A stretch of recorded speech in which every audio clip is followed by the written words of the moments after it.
Today, we're going to talk about something that is a little bit difficult to talk about and deal with. And it's one of the more difficult parts of the healing process. And this is very specifically about overcoming addiction to pornography and unwinding a core issue that can keep you addicted for a long time. This is what I would consider a more advanced topic when it comes to overcoming porn addiction. So if you're completely new to this, what I recommend you do is that you start with the first episode of the Quit by Healing podcast and listen to the first few episodes to kind of get the basics before you jump into this. This is, like I said, more of an advanced part of the healing process beyond the first few steps. And it's a very important part of the process for going from just overcoming the addiction towards sexual mastery, towards actually the other side of the spectrum where you're not just solving the problem, but you're actually going into the positive side of mastering this part of your life instead of being a victim of an addiction that is suppressing that part of your life. All right, and then final preamble, let me also say I'm going to be mentioning some specific porn categories. I'm going to be talking about some aspects of pornography specifically, not in an explicit way, but if you're very easily triggered, if you know that even hearing me mention anything explicit is probably going to trigger you into a porn binge, don't listen to this. Again, this is more advanced. You have to be at a point in your recovery journey where you aren't on a hair trigger for your addiction anymore. Again, if that's not you yet, there's loads of other content in this podcast and on my YouTube channel that will help you take those first steps. Also, you can join the Quit by Healing Community for free. The link for that is in the description. I share free courses and resources there for how to overcome addiction. And there is the Quit by Healing Program, which you can also take, which is a 21-day program for overcoming porn addiction. That's also linked in the description. All right, with all that said, with all that out of the way, let's get into it. Today's episode is about disconnecting your feelings of sexual shame and generally the negative associations you have with everything surrounding sex and sexuality because of your addiction from the healthy, positive side of sexuality. If you're familiar with my content, you already know that one of the most important mechanisms we have to be aware of is that negative feelings are a trigger for addiction, which means that if you have really strong feelings of like shame and guilt and self-loathing because of your porn habit, those negative feelings themselves will make you more likely to relapse again. This is why the shame-based approach, like trying to shame people out of addictive behaviors, essentially saying you're a very bad person if you watch porn, you should not do that, that generally doesn't work. So this is what often happens, for example, in a couple dynamic, right, where it's like one partner finds out the other partner is watching porn and they go, oh my God, I can't believe that you're doing this. I feel like you're cheating on me. You have to stop. If you ever do this again, I'm going to leave you. I'm so hurt, etc. Right? It's like, which is understandable if a partner feels really hurt or betrayed from their partner's porn use. That's understandable. But essentially saying, oh my God, this is terrible. You're making me feel bad. Essentially telling the porn addict, you're a bad person for watching porn and you must stop.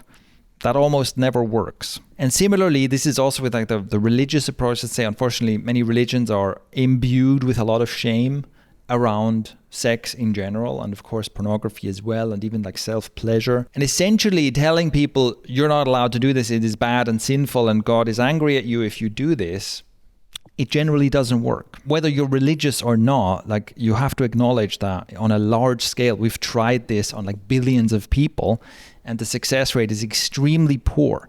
So trying to shame people out of bad behavior generally doesn't work, especially if that bad behavior is addictive. If anything, ironically, the shaming, the feelings of guilt, the making someone feel bad drives the addictive behavior. Because again, we use the addiction to make ourselves feel better, to escape those negative feelings we don't want to feel. So that is the guilt and shame and negative emotion side. And even without any of this, even without anyone externally shaming you for it, if you're an addict and if you've been an addict for a long time, and even, especially if you're like a high level addict, if you're like a level 4, level 5 addict, and you can watch my video on the levels of addiction and how they differ. If you're a high level addict, you have probably suffered some really serious negative consequences in your life. Like even without anyone shaming you, or telling you that you shouldn't use porn, you have witnessed the destruction that this addiction has brought to your life. You realize, you notice, you've completely nuked your dopamine system. Maybe you have anhedonia, like nothing gives you pleasure anymore except chasing the next high. Maybe you have erectile dysfunction. You are experiencing negative effects where you're like, wow, I'm really doing harm to myself. I've really let this run way too far. I've let this run rampant through my life. So even without any external shaming, you probably feel bad about it. There's negative feelings associated with your addiction. And of course, the whole experience of trying to quit and being unable to quit and struggling with urges and so on, all of this is also negative feelings. It doesn't feel good. It's a huge struggle. And all of that leads to a lot of negative emotions, a lot of negativity being associated with sex and sexual desire. So that is a big part of the problem and part of the suffering we experience as addicts. On the other hand, there is the goal of having a healthy, positive sex life. Different people have a different idea of what exactly that looks like. But I think most of us can agree that, a healthy, well-lived human life includes a good, healthy, wholesome sex life of some form or another. So you want to be able to enjoy sex and sexuality and pleasure. And this is where addicts have this struggle, because your sex and sexuality and sexual desire is loaded down with all these negative feelings. So how can you learn and cultivate a positive attitude towards sex? How can you have a positive attitude towards your desire and be playful and happy with your sexuality? In order to do that, you have to somehow disconnect all of that negativity from your addiction and possibly from cultural programming from the positive and wholesome side of sex and sexual pleasure. This is part of the healing process. In fact, one of the things is that if you have a really healthy, positive attitude towards sex and sexuality and you have a good sex life, that makes you much less likely to feel the need for pornography as an outlet. And that's true even if you're currently single. Let's talk about how you can do this healing process, how you can actually go about this. A key to doing this is non-resistance or allowing. So I'll also link to this video about what you resist persists.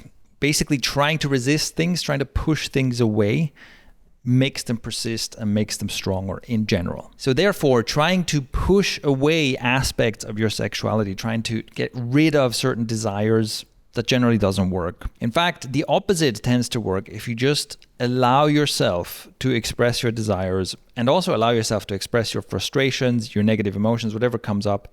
That is actually a much better way to get rid of them than essentially trying to get rid of them. So ironically or paradoxically, allowing things lets you let go of them, whereas resisting things makes them stick around. Here's how this applies to this whole topic of sex and sexual desire and negative feelings. You can do this as an exercise where, first of all, you allow yourself to express whatever desires you have and whatever desires come up. And you can allow yourself, essentially, you can do this as a writing exercise. Write down, basically, the title can be all of my sexual desires.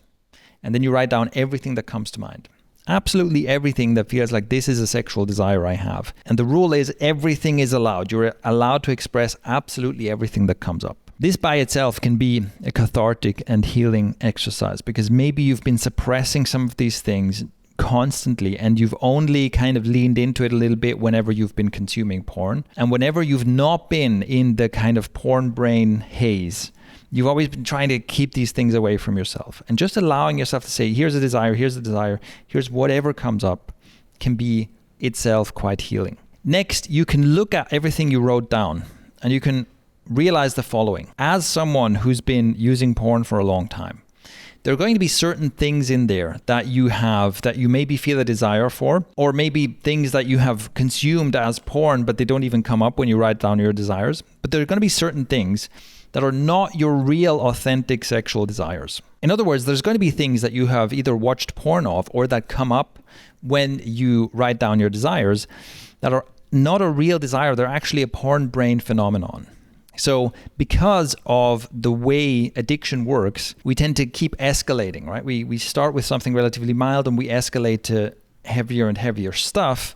And that's because of how dopamine works. I've talked about that separately. So there's this escalation factor, and we can escalate ourselves, like this stimulation seeking behavior. We just need more and more stimulation, can make you escalate to stuff that is really like, again, it's a porn brain phenomenon.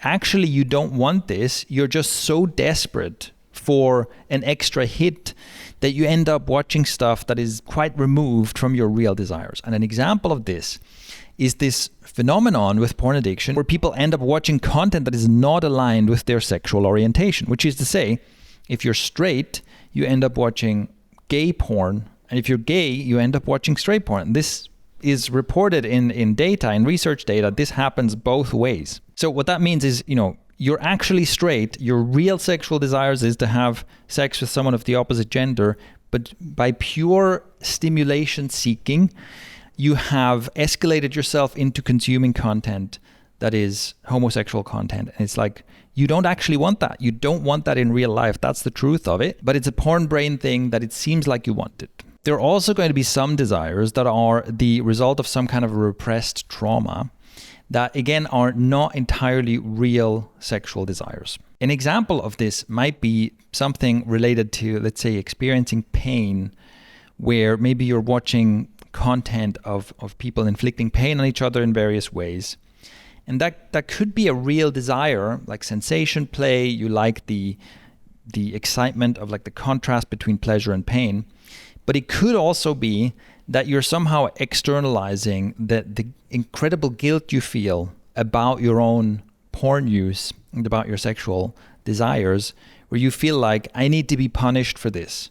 And in the context of someone being punished, it feels like, okay, in this context, I'm being punished, so therefore I'm allowed to enjoy myself. So it's almost like you have to be punished or pay for your transgressions, and that makes it okay. And again, there, the real thing, the real desire is not to experience pain in a sexual context.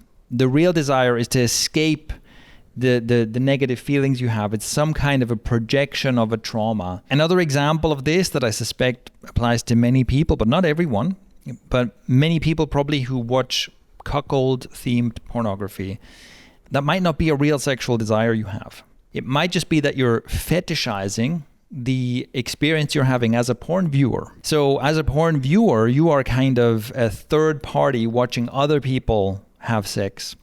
And you're kind of in this powerless observer position. And maybe you're fetishizing that by watching porn of it, because the cuckold is essentially in that powerless consumer position. Now, the reason I'm saying all this is because one thing that will happen, and this is something I've experienced and my clients experience, people in the QuitByHealing community experience this, once you're porn free, over time, you will see that certain fantasies and certain desires kind of just fade away.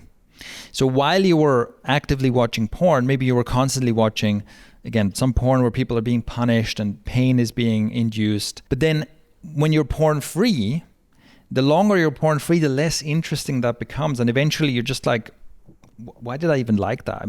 You can't relate to that anymore. And that's an indication that wasn't the real desire. That was just a porn brain thing. In some cases, though, you will have to do some additional work. You might have to actually confront the feelings of guilt and shame that make you feel like you ought to be punished. And once you get to the bottom of that, and you can use things like introspective writing and shadow work to do that, once you get to the bottom of that, then you feel that release. You kind of let go of that and the desire fades into the background. If you're interested in learning more about this, by the way, there's a free introspective writing course and a free shadow work course in my community. So you can sign up through the link in the description. Go to the QuitByHealing community, and both of those courses are available for you for free. And finally, there's going to be desires that are simply real sexual desires. And those are completely valid. And those can also be, by the way, I'm not saying, like, I really don't want to be moralizing here. I'm not saying that, anything like BDSM, for example, is always a porn brain thing. It's always some kind of an externalized trauma thing or whatever. No, you can have a genuine desire to experience these power dynamics in sex. You can have a genuine desire, like I said, of like mixing pain and pleasure. that doesn't mean that there's anything wrong with you, right? So your genuine sexual desires can be pretty kinky and adventurous. This is not judging. This is not saying like the ultimate goal is that all you really want is, vanilla sex. All you really want is sex in the missionary position for procreative purposes, right? There's nothing wrong with having, playful and adventurous sexual desires. The way to start exploring this is with this writing exercise where, first of all, you write out everything that comes up. And secondly, you just give yourself time. You give yourself time and see which fantasies, which desires kind of just fade into the background, and you allow it to happen. This is really the most important thing. Because as long as you're sitting there going, if you're looking at the list of everything you wrote down and you go, okay, this is bad, this is bad, this is bad, this is good. So these bad ones have to go away. I have to make them go away.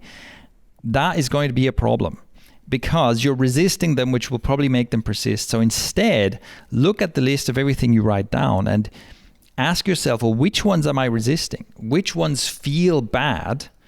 And then ask yourself, well, why does this feel bad? Why do I want this to go away? Because the best way to let go of this, the best way to let the fake desires, the porn brain desires fade away is to just allow them to be there. Just go, okay, right now I have a desire for this, and that's okay. And I'm just going to see what happens. As soon as you actively try to push something away, it's probably going to stick around. So use this as an opportunity. The writing is an opportunity to allow yourself to feel what you're feeling without resisting it. Allow yourself to want what you want without resisting it. And then also use any kind of resistance you have to the things you write down. That's also an opportunity to work on these things, because you can say, okay, it seems like a lot of the things on this list, I wish they weren't here. I feel really ashamed. I feel really guilty about them. And you can use introspective writing. You can use the embodiment method. Again, you can learn all this in my content and in the QuitByHealing community.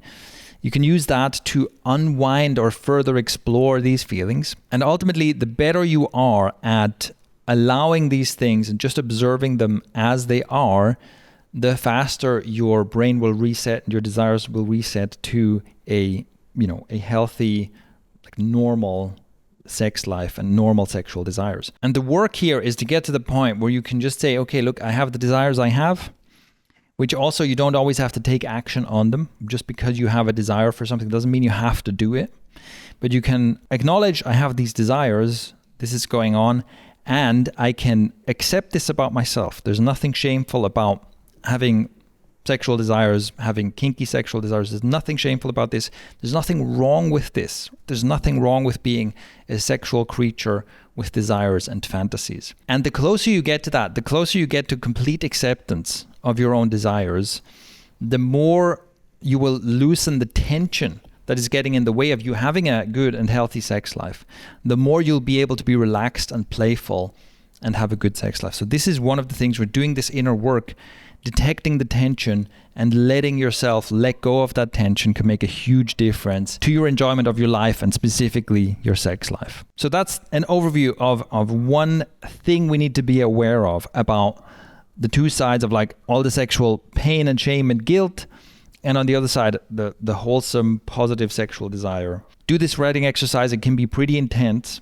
This is, again, it's more advanced work, right? This is advanced introspective work, but this can really help you unwind a lot of tension, and it can accelerate the healing process very significantly. So try this out and let me know how it goes. Like I mentioned before, the links to all of the stuff are in the show notes. You can join my community. You can take the QuitByHealing Program, which is a 21-day program to overcome porn addiction and build positive, healthy habits. You can learn about introspective writing and much, much more. If you have any questions about this or suggestions for topics I should cover in future episodes, please leave a comment below.